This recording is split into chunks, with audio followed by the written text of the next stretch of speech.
Well, hello, everybody, and welcome. I didn't want to say good morning or good afternoon because we spread around the world. Welcome again to, I say again to some of you, but welcome to new participants to this discussion. I remember when we did the September webinar on Can Equality Wait? I think we all agreed that the reply to the question is no, absolutely not. And so it is a pleasure to resume the conversation and to try and go a little bit further by looking at specific aspects of issues affecting equality today in relation or as a result of the pandemic. So to start with, I'd like to basically welcome the panelists, our panelists today, and I will start with the ladies. So I would like to welcome Vivian Lopez, welcome back. And then welcome for the first time, I think, Britta Fernandez, who is the Executive Director of Women for Women International. Welcome to the group. I would like to welcome back Dr. Marti, from the UN Gun Institute. It's a pleasure to have you back. And then, of course, to my colleagues, Simon Rogers, who was with us last time. Welcome back again. It's good to have you.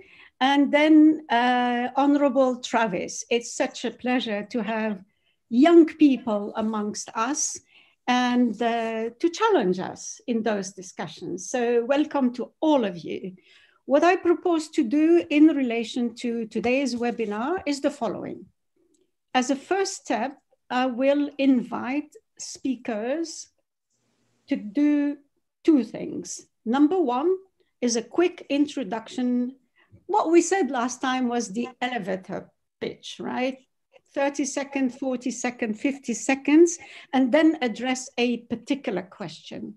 Our second step will be to look at questions raised by the audience, and I will direct questions to each panelist, and then given time, maybe open the floor for further additions from panelists. And finally, I would like us not to leave this webinar without really sharing our last comment and having a pledge on how to continue to fight inequality.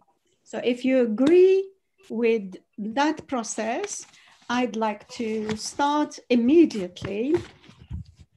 And I would like to basically invite you, Britta, first of all, to introduce yourself, and then to help us address a particular question in relation to gender and in relation to the impact of COVID on women in particular in relation to domestic violence. So the question is really related to the fact that resources that normally would have been allocated to support reproductive and sexual health services, and also to support refuge places for victims of domestic violence, resources have been directed to address the pandemic and the issues of this pandemic.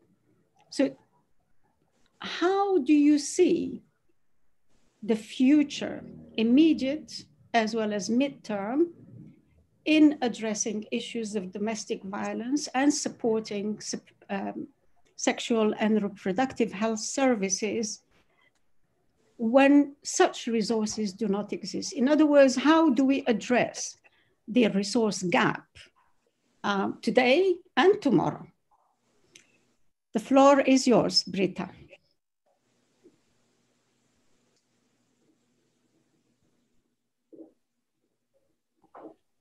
The unmuting, that's always the first challenge. Okay? So I've already lost the kind of 20 seconds of my elevator pitch. What can I say, Fatiha? We will be generous with you because you're the first speaker. Well, thank you so much. Thank you so much. And thank you for having me. My name is Britta Fernandez-Schmidt, and I'm the executive director of an organization called Women for Women International. And we work with the most marginalized and socially excluded women in countries affected by poverty, extreme poverty, and conflict and fragility. And I am delighted to be a part of this panel. And this is such an incredibly important subject. And the question, Fatiha, I will actually expand it a little bit and to talk not just about the impact on domestic violence, but actually on more broadly the impact on socially marginalized women living in countries affected by conflict, because Women for Women International, that is where we operate. And we have recently completed, very recently, in fact, this is the first time that I'm publicly talking about the data, a survey of our women to measure the impact of COVID on them. So, but before I do this, I'd want to contextualize why it is so important that we talk about no voice left behind. Women for International, we know that the COVID-19 pandemic is amplifying gender inequality and power disparities. And we urgently have been pushing for the need to see a global pandemic response that is coordinated, inclusive, and puts gender at its core. Because we know that the most marginalized groups are disproportionately impacted by COVID. An estimated 100 million people will be pushed into extreme poverty in 2020 due to the pandemic, and most of them will be women. And we are also witnessing, and you already alluded to this, a shadow pandemic where violence against women is being further compounded by lockdown measures, as well as growing tensions caused by economic depression, hunger, and poverty. And so in May and June of this year, we conducted surveys that highlighted how the health, economic, and social stressors of the pandemic have exacerbated gender injustices facing women in countries affected by conflict. So in particular, I thought I'd talk to you about one country to make it more real and tangible. So one of the countries where we operate is Nigeria, northern Nigeria in particular. So we surveyed 722 program participants, and 3/4, so over 75% of the respondents reported that their weekly income had gone down, and nearly 24% no longer earned an income. Most women shared that their businesses were affected by multiple challenges, and 22% reported they were already out of business. Women also reported that the pandemic lockdown had also affected their access to food, and most of the respondents, 81%, reported that their household members eat less than 3 meals a day during lockdown. That then leads me on to the most important recommendations of many recommendations that I might be bringing to you throughout this hour, is that women have a fundamental right to meaningfully participate in the decisions that impact their lives. We know that globally we're failing to engage meaningfully with women living in fragile and conflict-affected states. And we know that when we talk about the Sustainable Development Goals, we talk about leaving no one behind. Well, it is the very women that we work with that are at greatest risk of being left behind. We know that there is an estimated 264 million women currently living in fragile and conflict-affected countries. They are not seeing the critical wins that we know have been made. So we need to urgently move from a narrative where women are defined as victims to women as active agents of change. And I come back to the example of Nigeria, where actually we have seen that despite the devastating impacts that women have faced, they are critical figures in responding to COVID. So for example, in Nigeria, we have trained women to be change agents. And together with the Ministry of Health in Nigeria, they have formed committees that are working closely together to combat fear and misunderstanding around the virus, and to raise awareness of preventative measures such as hand washing and social distancing. But importantly, they've also successfully advocated for a second borehole in their community, recognizing the need for clean water, for example. But importantly, just to talk about the kind of key steps that we believe need to be taken in order to safeguard the, first of all, safeguard that funding is directed to the most vulnerable populations who are disproportionately affected by COVID, and also to maintain the commitment to the already existing inequalities. So not to use COVID as an excuse to suddenly not invest appropriately in, for example, violence against women. So there are 3 key areas where we want to see change. Ensure that women's voices are heard and that they participate in the decisions that affect their lives. Really important. And we have practical tools that we can make available to ensure that this happens. Secondly, that we invest in women's economic power, because we know that this works to tackle inequalities and drive change. And we have seen this in our economic crisis, during this crisis, because in fact, COVID for the women we serve is an economic crisis, much more than a health crisis. And we've seen that the combination of vocational training, business skills, cash assistance, and group support structures have boosted our women's participants' ability to cope during this period and to support each other and those around them. And then lastly, but definitely not least, is to address the rising levels of violence against women as a critical block to women's rights and the attainment of the Sustainable Development Goals. And one of the many things that we have done is we have placed specific emphasis on preventing gender-based violence during this period. So working with men and our men's engagement training program to talk about violence, to talk about the additional pressures in order to prevent those behaviors. I think I'm going to pause there and hopefully we can continue to have this conversation. Thank you. Thank you. Thank you very, very much, Britta. What you were outlining on one hand reminded me of all my work on gender all across Africa and other parts of the world, but also reminded me that we need to continue to say that the pandemic should not be used as an excuse to reduce resources allocated to women empowerment, to their health, to their survival, to their sexual and reproductive health. I always find it challenging when I see, like, the question we have to address today, that resources have moved and therefore we cannot. It's not true. We need to be a lot more strategic with the way we use our resources in terms of efficiency and effectiveness. And I know it's possible to do that. So thank you very much. I think it's very important that we do remind ourselves that the pandemic should not be an excuse. It is a reality, but it's not an excuse. And I fully agree on the principle that, or the conclusion that you've made, in other words, that the pandemic has affected women much more from an economic perspective. And it is important to recognize that. As part of the Global Women Leaders Group, we are part of the domestic violence, and we are working on a global call for male leaders to join in a global call to speak against, in particular, domestic violence and all sorts of gender-based violence. So hopefully I'll share that call when it's approved so that you can endorse it as well. Thank you so much. And I'm sorry I took a bit of time, but this is the beginning and it's a good introduction to our discussion.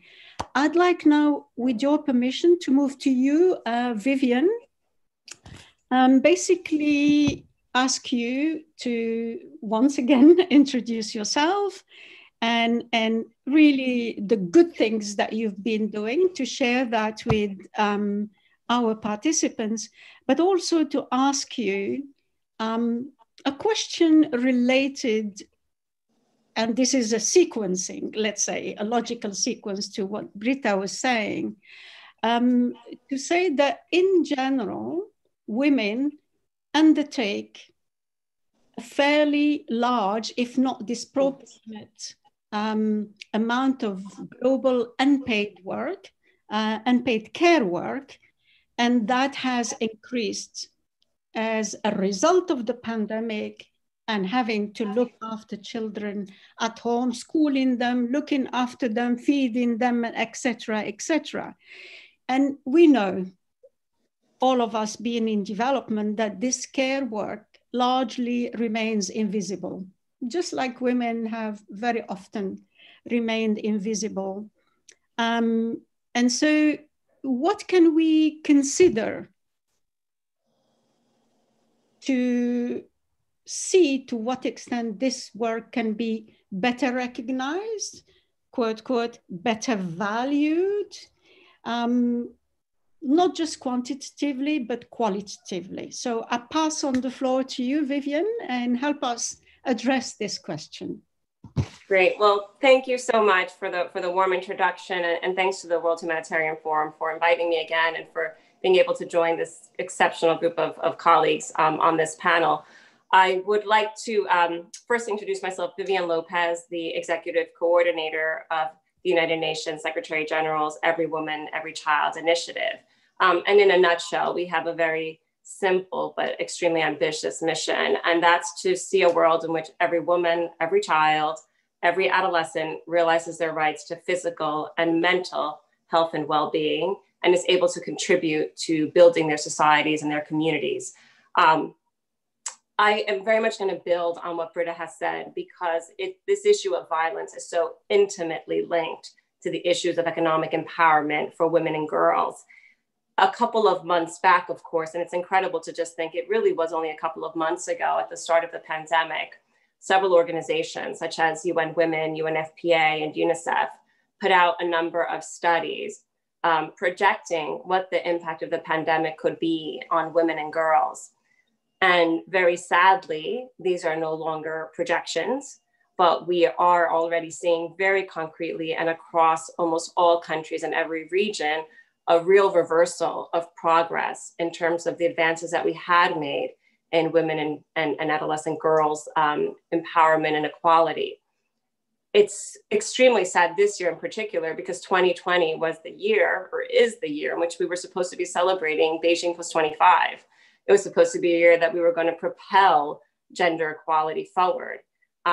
And now what we're watching is COVID unraveling all of this and thinking now we are not starting at zero, we are starting behind the bar. And so what are we going to do to get forward?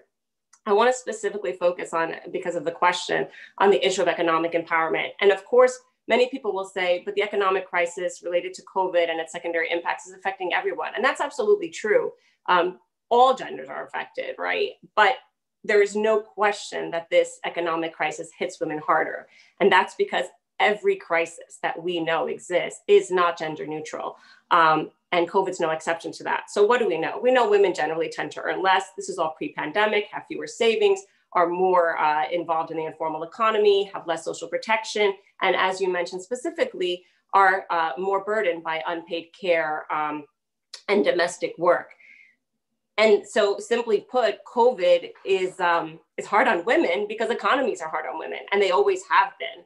And COVID's just going to exacerbate those inequities and those tensions and intensify them. I'm going to look at my notes because I want to be fair to the studies that have been coming out and the work that my colleagues and various agencies have put forward. But a couple of points on what we know so we can address what we do. One, women in every economy of every size, lower middle income, upper middle income, have been affected. We know now that in the first month of the pandemic alone, informal workers globally lost 60% of their income, and women represent almost 60% of those in the informal economy. That was at month 1. We're now heading into month 8 and 9 across countries. As Britta had said, the issue of pushing families into extreme poverty is going to disproportionately affect women and girls.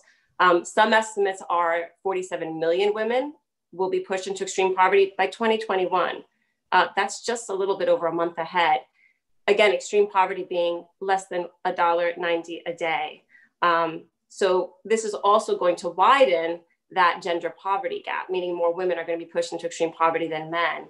And many of them between the ages of 25 and 34, which is precisely when women should be at their peak, not only of forming families, but also of their economic productivity. We know that the industries that have been most impacted by COVID-19 tend to have more women representation. So food service, retail, entertainment, and of course, domestic workers, of which women represent 80%. around the world, we've seen 72% of domestic workers losing their jobs. And of course, as we know, in the domestic workspace, they lack social protections. They're not getting severance, they're not getting paid leave, and often they don't have any notice. And then specifically on the point of being at home and unpaid care, many studies say that even before the pandemic, women were doing 3 times as much unpaid work and domestic work than their male counterparts. And of course, the disruptions because of daycare, because of schooling, because of these issues related to the pandemic, they are and this is evidence-based, they're taking a disproportionate toll on women.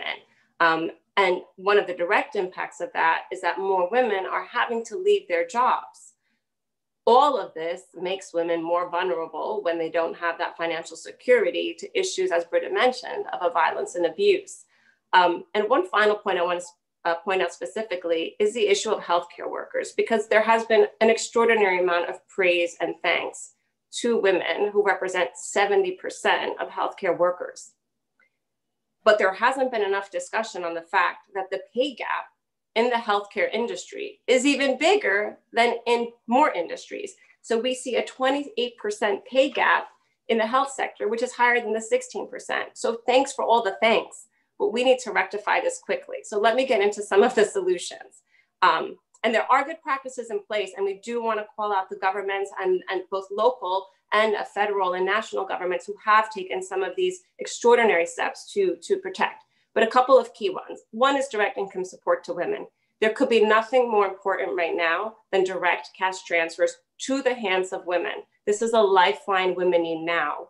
And it really can be that struggle of putting food on the plate for their families immediately, but also increasing that group of recipients. So who gets these direct cash transfers? We must include women in the informal economies.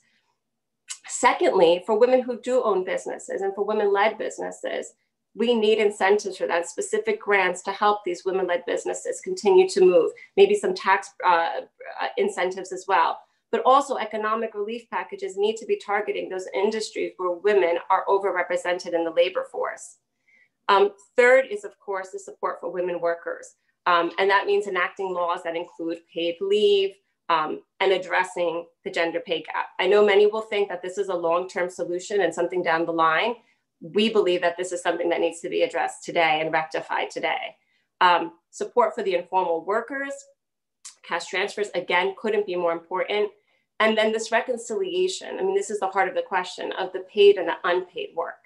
What kind of support can be given to the primary caregivers who are now not only overburdened, but are also unable to provide that safe and affordable childcare because childcare systems are closed, schools are closed. We need to do that. And one final point, and I'll stop here. We need data. And sadly, most countries aren't collecting data that's disaggregated, not only by sex, but also by class or by race or by location.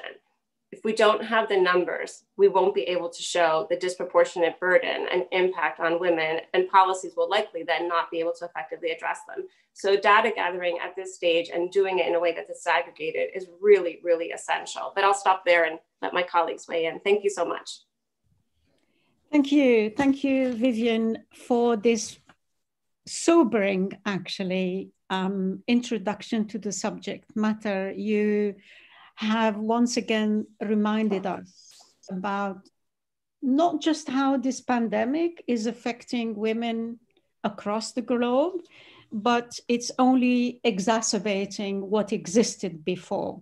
I think it's for me, it's like another ringing bell saying we have not done enough to protect and to prevent and to be ready when we have a crisis like the pandemic. And you're absolutely right. I think all of us are extremely worried that in actual fact, all the achievements over the past 3-4 decades, we have actually gone backward on many of those. And once again, women who were already in vulnerable positions are in even more vulnerable positions. And I think it's very important that we reflect on the solutions, some of the solutions you proposed, but also that at the end, I hope, of this webinar, we make a pledge that we will be the voices that will remind our leaders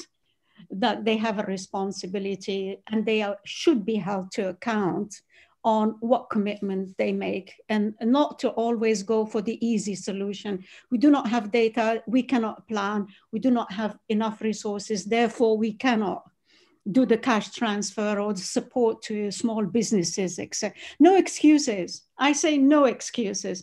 Try.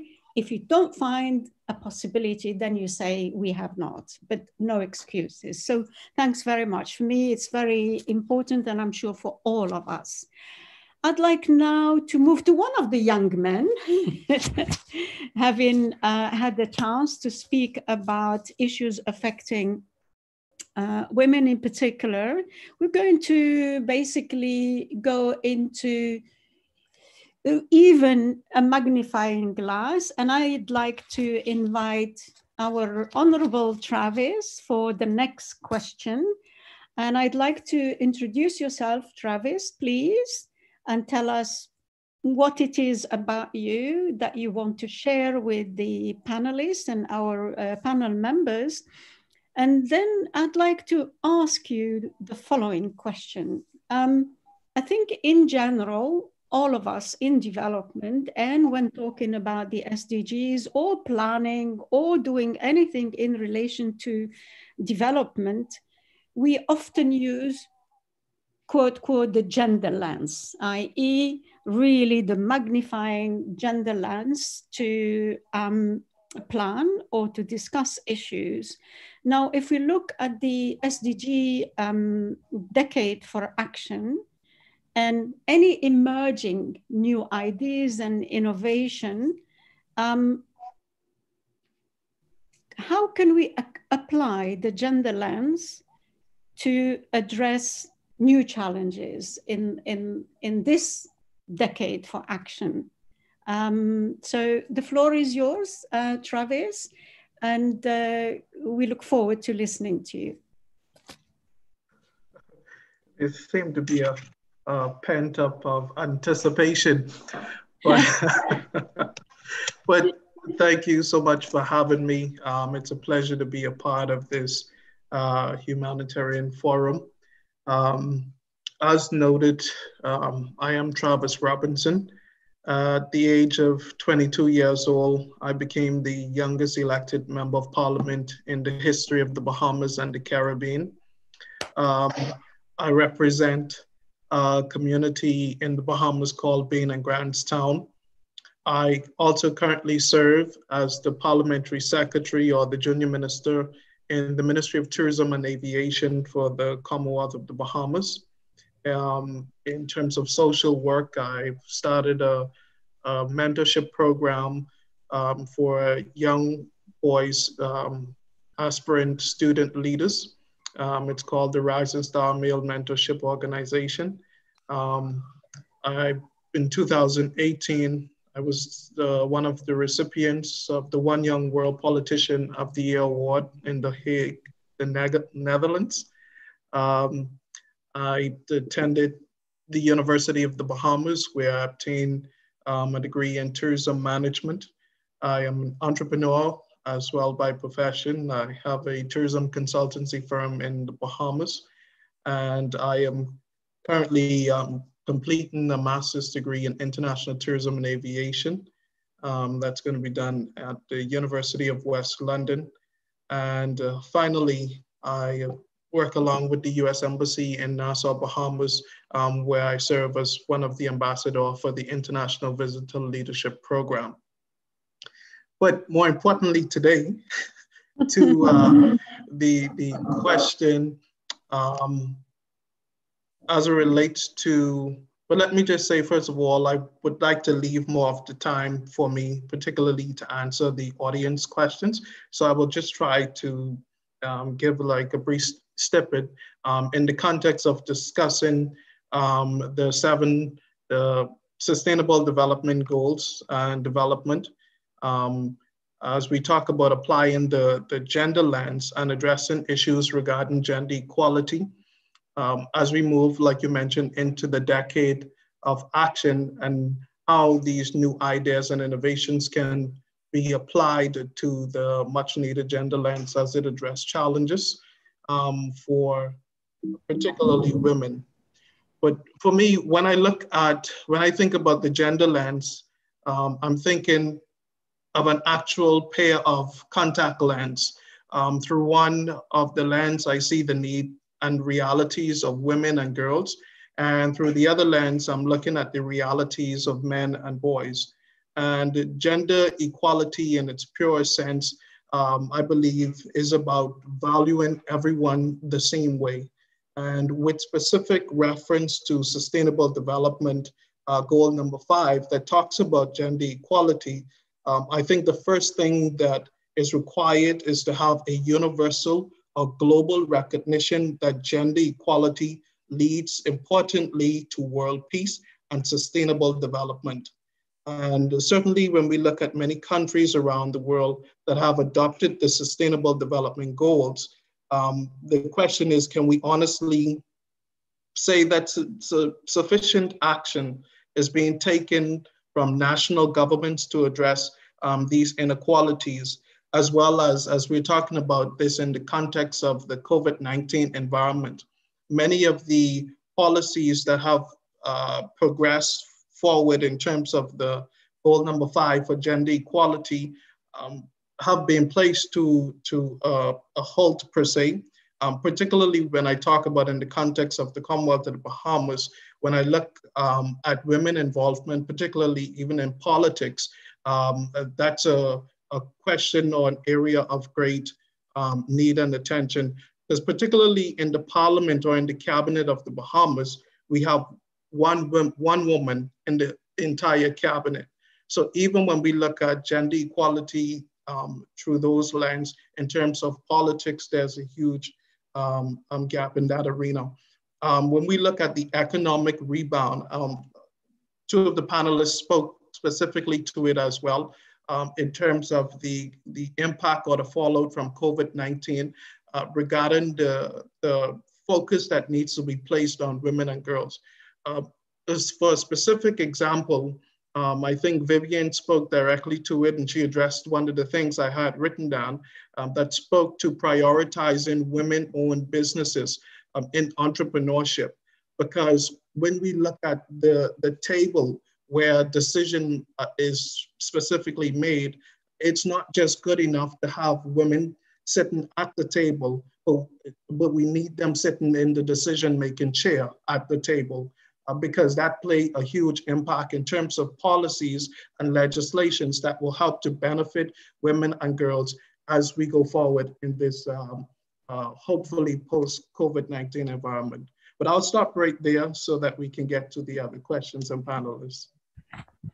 Thank you very much, Travis. Thank you. Listening to your introduction and your itinerary in life and your journey as a youngest politician in the Bahamas, one is quite impressed. So thank you very much for that introduction, but also for very key comments you made on the gender equality and the gender lens. And I will retain a particular point where you say it's not just simple or good to be sitting at the table, but to be sitting in the chair and the decision-making chair, because quite often over the decades that we've been working on women's involvement and engagement, the engagement is not meaningful enough because they are not given or they cannot have the opportunity to take the decision or contribute to decision-making.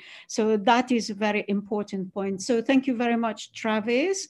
And now I would like to turn to Dr. Marty. It's so nice to have you back. I remember last time some amazing contributions. So Marty, I'd like you please to introduce yourself to our panel members as well as participants, as well as to try and help us address a particular question in relation once again to the aftermath or in relation to the pandemic.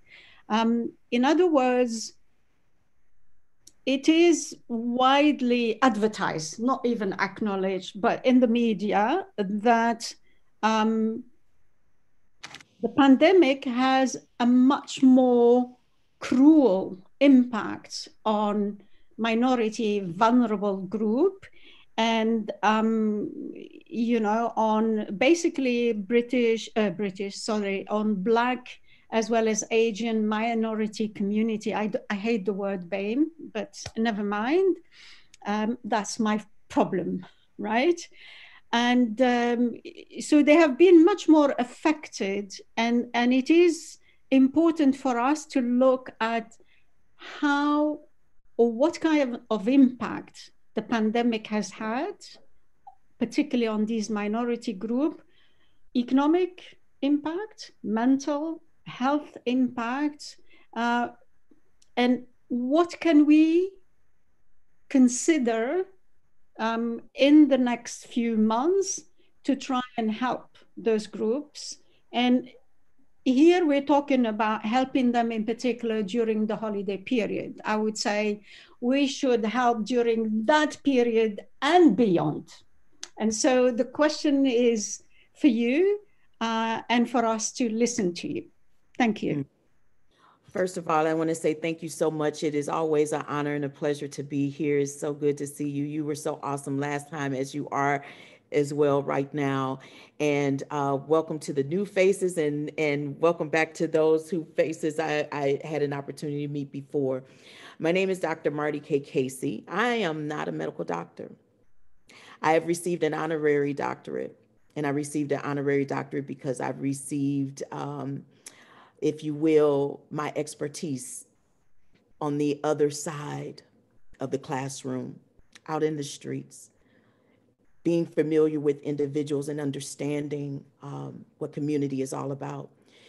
It sounds really good when we can give statistics and when we can scientifically figure out what may be happening, but until we really roll up our sleeves and we really connect with individuals from a heart space, we're kind of spinning our wheels. And so I want to sit here today, and I want to give a different approach from the rest of my fabulous panelists. Gosh, you guys are so brilliant and so awesome. And I mean, we could write a book, couldn't we? I'm telling you.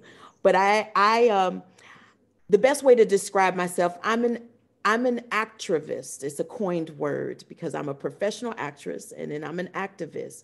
I chose to be an actress, but being an activist chose me. So when I come from that place, I want to talk about gun violence a little bit, give a couple of little statistics before answering the question. 38,000 Americans die of gun violence every year. I live here in St. Louis, Missouri. We are #1 for 3 years in a row to murders. COVID-19, 11 million cases and 240,000 deaths in the United States already, and the numbers continue to rise. Domestic violence, 1 in 4 women and 1 in 9 men experience severe physical violence inside of their homes and their partnerships. What does that really say to me? Some big numbers there, but what does it really say? It says that hurt people, healed people can heal people. So I'm in business to create a method that can help us get to a place where we can talk about what is really happening. How is COVID-19 really affecting your home? If someone in your family died today, do you even have affordable insurance to keep your family going? Will you be able to bury your loved one with dignity, even though you can't even have a funeral in the traditional sense? How does that then mentally affect you and show up on you, not just today and in that moment, but how it continues to affect? Because when we deal with hurt and pain and trauma, which COVID-19 has been to so many people across the world, it's trauma. It's tragic. We didn't know it was coming. What is this? How do we fix it? When will it go away? When will we get our life back? Will it be the same? What's changing? How do we pivot? It's trauma. So having all of the knowledge that we come to this table with today is wonderful and fantastic. But the question that I really need to answer is, what is next? And how? This is the time we do not need resources pulled from us. We need more resources to come forth for so many reasons.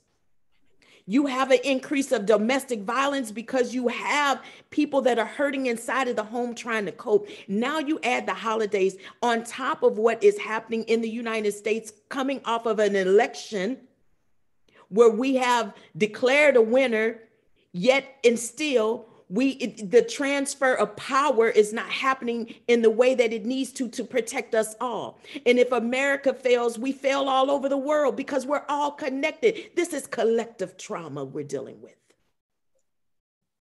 This is not personal. Oh, Marty woke up on the wrong side of the bed today, and so this is how she feels. No, understand that wherever Marty goes, if Marty is not mentally feeling well, yet Marty is connected to a certain job and industry, when I show up there, I bring that trauma with me. So when we see that a lot of our companies are failing and they are not being able to produce in a manner, you need to stop and say, what's going on with our people? And how can we help? I want to just simplify it today. I want us to understand we need to get down to the bare basics. We are brilliant. We just shot 4 individuals, astronauts, into the air that will be gone for 6 months. That's brilliant. But we have people on the ground that still can't eat. We have people on the ground that are homeless. We have children that are inside of their homes right now where their parents are trying to homeschool them and their parents don't even have a secondary education. It's trauma. So I want to encourage all of us in business and across the globe to understand this moment right now is crucial for us to kick in and to give. We should all be giving to food banks. We all have extra items in our homes that we are not using, that somebody else need. And we should have a global day where we do a giveaway. And we set it out on the streets as neatly as we possibly can. And people come from all over to gather what they need. We should have a platform where individuals can come in real time and say how they feel. When you go to your job and you speak about how you're feeling, they don't want to hear it because we need you to keep the production going. But then when that individual comes back to that job and they decide to take matters in their own hand and they take it out on individuals on their job, with gun violence, then now all of a sudden the whole thing shuts down and we deal with it. We need to be proactive because this is the moment in the time right now where people are hurting the most. I wanted to specifically talk about this right here at the holiday season because automatically it's built in. We have traditions in place that we can no longer do. So much has been taken from us. So how do Ungun Institute deal with it? We deal with it in a creative way.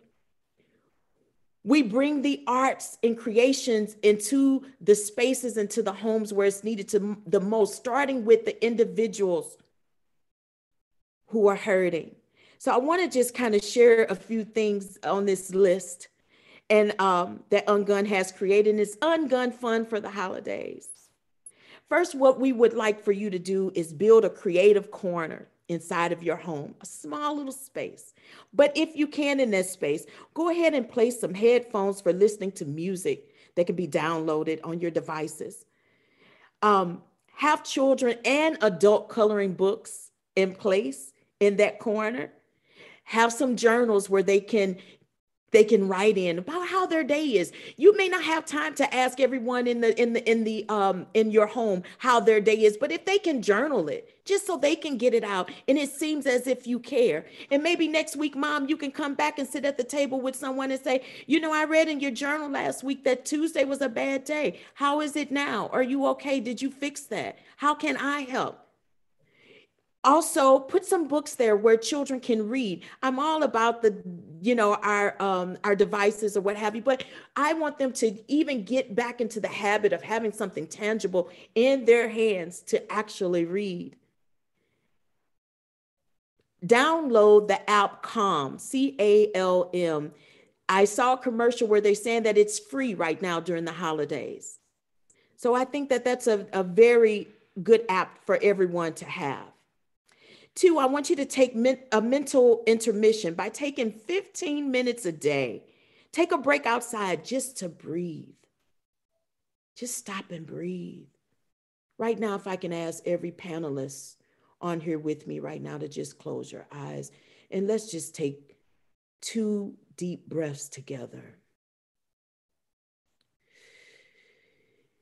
Inhaled world. And exhale, peace. One more. Inhale, world. And exhale, peace.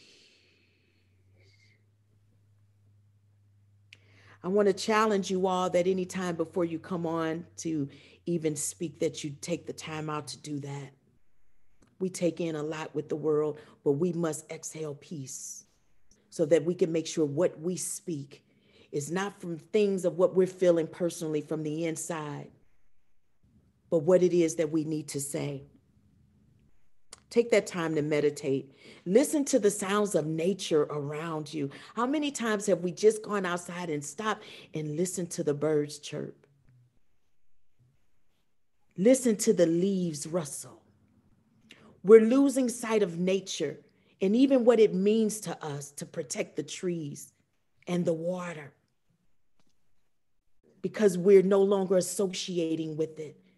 We have to get back into relationships with all of the things that matter to us from around the world. Ungun focuses on sensory, hearing and seeing, taste, smelling, and touch. Be intentional about those things. What are some of your favorite foods? What is that smell? When you smell it, it takes you back to your childhood. It makes you go, oh, I remember being young and fun. Think about those things and call it forth. For me, it was gasoline. I love when my great-grandfather would pump gas into the car. I always wanted to be there when he would fill up the tank. Why? Because it reminded me of we're about to take a trip. But what is it for you? When is the last time you thought about it? 3, name your supporting cast. In an emergency, who are those people that you can trust and bring you back into bring joy back into your life? Keep their numbers displayed where people in the home knows. Is it your Aunt Mary? Is it Uncle Bo or Joe that you can call if you're not feeling well? Who is that? And then also include in those emergency numbers, because of what Britta and Vivian spoke about today, we need to have domestic violence numbers. We need suicide numbers available. We need those emergency responders. Every child, everyone in your family should have those numbers where it's visible. Because I want you to know, again, being proactive can save a life. 4, have a family show night. Pick somebody to be the DJ, and they get to choose the time in the music, and they get to choose the family game. And if you're home alone, this can be challenging, but it's important to get out of bed and get dressed. Go and get a takeout meal, bring it back, put it on some fabulous dishes, and drink out of a glass. Celebrate yourself. So with all of those things, there's so many more that I can add, but you can go to Ungun Institute and I will make that list available to everyone. But I really want you to start with self. Healing starts with self. We are all in a very emotional pandemic right now, but this is the time that we can show up for ourselves and others. Thank you. Thank you very much, Marty. I would have stayed for hours if we didn't have the challenge of time. It was amazing, not only in terms of the content, but also bring in the healing process that I think sometimes we forget. And I love breathe in and expel peace. So that is a very important element that I think we should all take with us. Simon, your turn, and I am so sorry, but you know, Simon, I'd like you please to introduce yourself and tell us a little bit about yourself and the work you do. And then I have maybe 1 or 2 questions for you, depending on time. And as always, this conversation on equality, we need much more time because you're amazing speakers and there is so much to be said.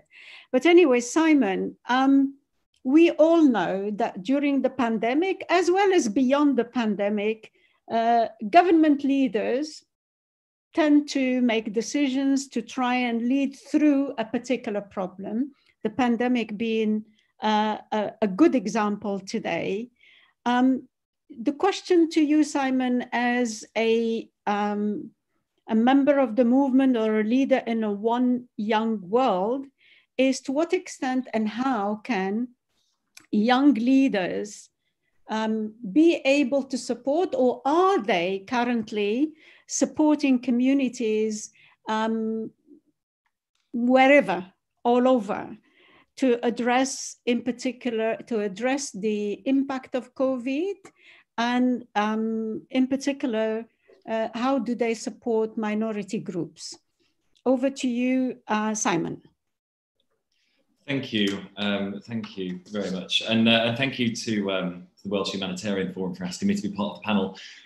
Once again, I guess a bit about me. I'm quite unremarkable, really. I think what I've got to say about One Young World is more interesting, but for context, I am the People Director for One Young World. We're a global forum for young leaders. Travis, obviously a special shout out to you. As you mentioned, you were one of our Politicians of the Year in 2018. I think, you know, to give a bit more context around young people, you know, young people are the most connected, the most informed and resourceful generation in human history.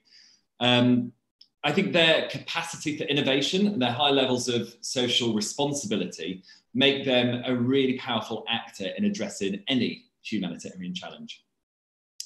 Now, One Young World launched the COVID Young Leaders Fund in May 2020 to fund young leaders initiatives that are directly battling the COVID-19 pandemic around the world.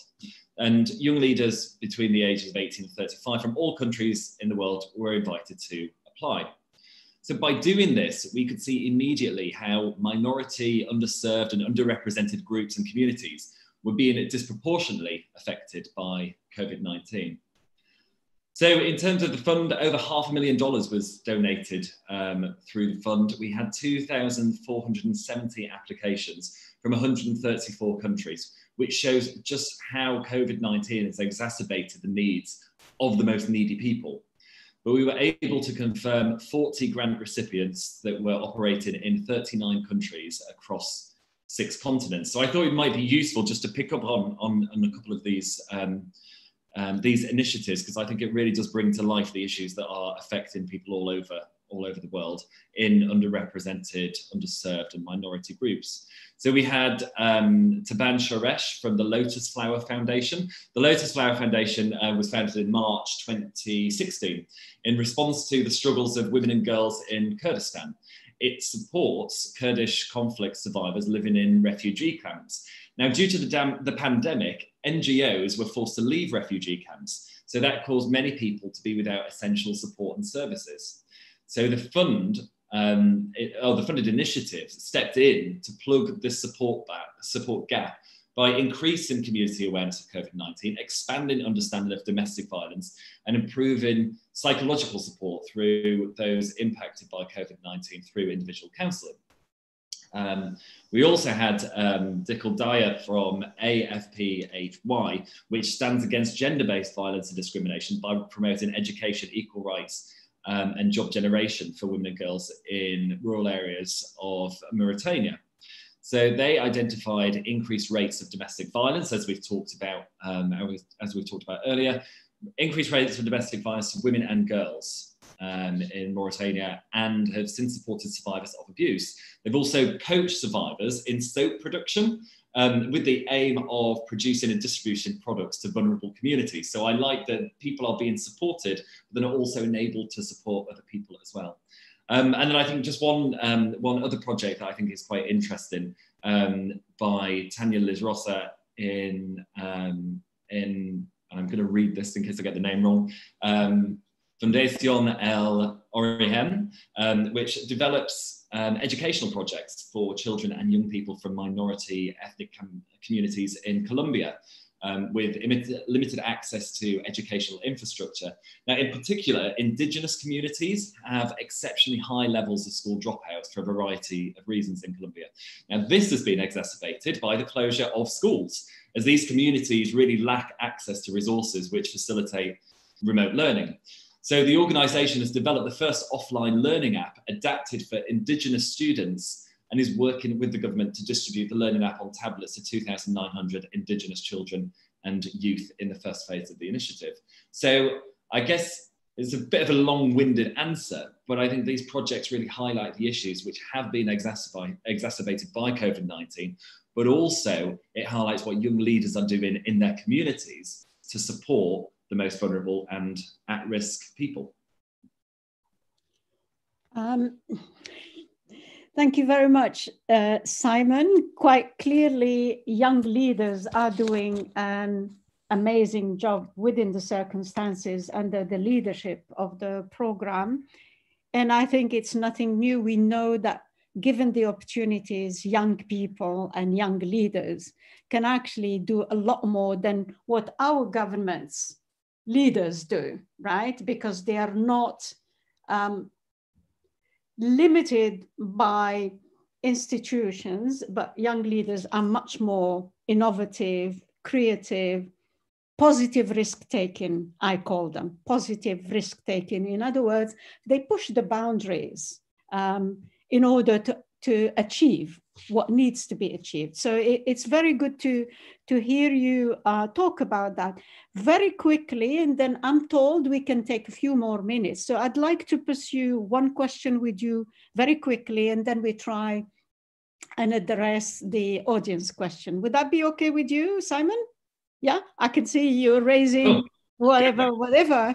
I wanted to ask you, for the benefit of the groups, in particular, one of the issues related to the private sector partnership. How do you see that? And how do you see the involvement or the engagement of the private sector in pursuing and achieving or contributing to achieve the SDGs?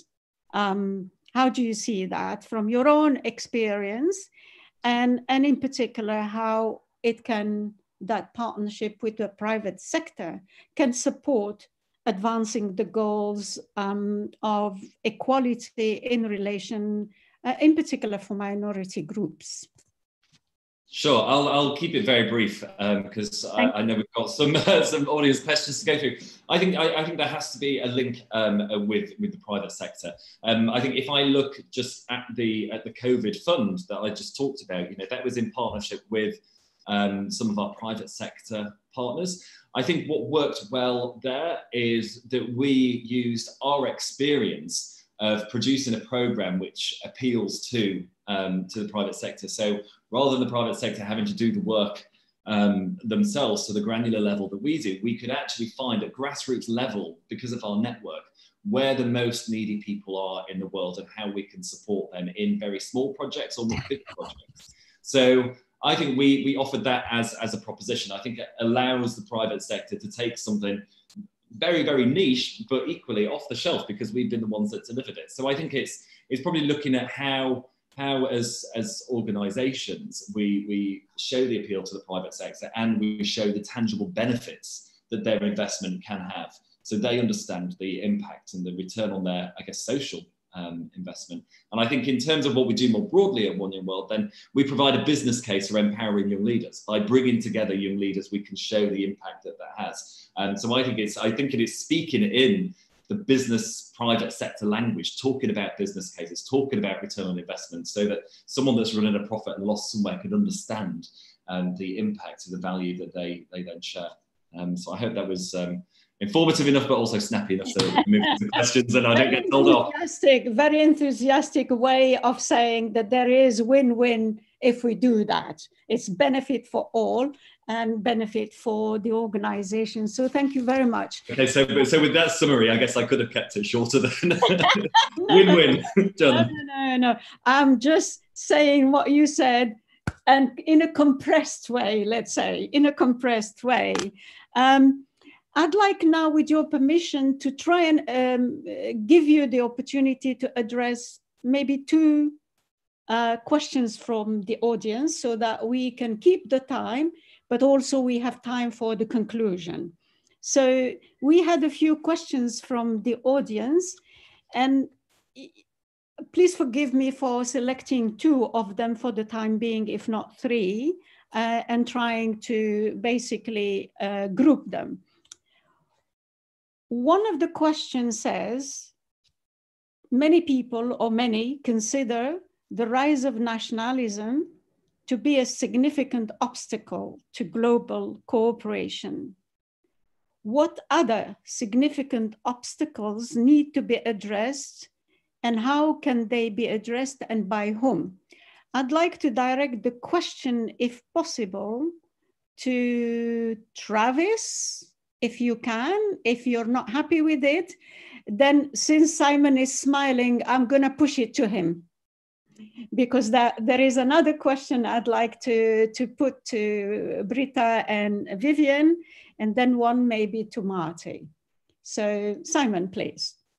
Thank you. Gosh, I'm getting all the questions today. No. Well, you know, if you're that popular and that good, I should be learning not to smile, I think, that is and the avoiding your eye. of fame. Go ahead, please. I think, and please, if any of the other panelists want to join in and answer, please just give me a wave and I'll happily pass the question along. Yeah. I think in terms of keeping things quite simple at the moment, you know, I think there's obviously, yes, seeing a rise of nationalism, but I think we're also seeing a rise of global cooperation, you know, a global issue that affects many people around the world also leads to global cooperation. If we look at the developments of COVID vaccines, for example, and how these potential vaccines are coming from different parts of the world, and to be distributed all over the world, then we see that the research, the investment is on a global level. So with great global challenge comes great global opportunity. I think, which makes me sound a little bit like Spider-Man, but I think you know, a time when the whole world is in need and facing an unprecedented crisis, this has to be the opportunity to bind people together, and we have to. Taking the point about be the voice of the unheard, as we're talking today, we have to use our individual platforms as panelists, as people watching this presentation. We have to use our platforms to shine a light on the underrepresented, on the minority groups, on the people that are affected by COVID disproportionately, so that we can ensure that our global community really does cooperate with one another. Thank you very much. Absolutely. When there is the rise of nationalism, there is a rise of multilateralism and global cooperation. And we've seen it with the pandemic. Never have communities or international community come together as much as on the COVID pandemic, and in particular, the development of the vaccine. Let's hope we can keep that global cooperation to address all the other issues of inequality. I think that if we can learn something from this, being kind, being supportive, being this, being that. I go to the food bank every Monday. It's wonderful. It's sad to see so many people, but it's wonderful to be there and to bring together. So what we hope is that this global coming together will continue, not be just for the COVID, but further and beyond. So thank you very much on that. I'd like now to take another question from the audience.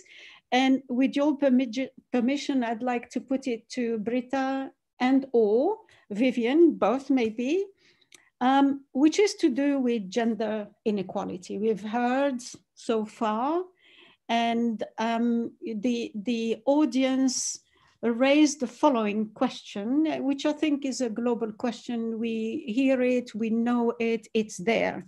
How can we address gender inequality in countries that are not ready to talk about gender inequality, or that considered it as a taboo subject?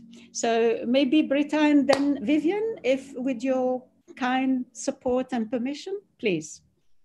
Yeah, I mean, when I saw that question, I just thought to myself, first of all, which country is ready? Okay, maybe like a handful, right? Because let's be fair, there are so many countries who kind of give the impression that they're not ready. And secondly, every country is ready, because in every single country, there are women and men who are not happy with the status quo, and who understand that the status quo is not serving women, it's not serving men, it's not serving children, it's not serving humanity. Yes, because that's the fact, right? And so that's so I think we shouldn't even be asking that question. That's like not a good question, because you know what? There is a power to the questions we ask ourselves. So let's ask questions that reveal the power we have, the power for change and for transformation that resides within each one of us. And when we come together, we are stronger than we can ever even imagine. And the reality is, this is what I've seen in countries like Afghanistan, Northern Iraq, South Sudan, you know, countries, wow, where it's challenging to be a woman right now. There are so many women and so many men who are standing up, who are finding their voice, who are challenging norms and societal behaviors. So let's ask different questions, because change, we are ready for change everywhere. We have to believe it.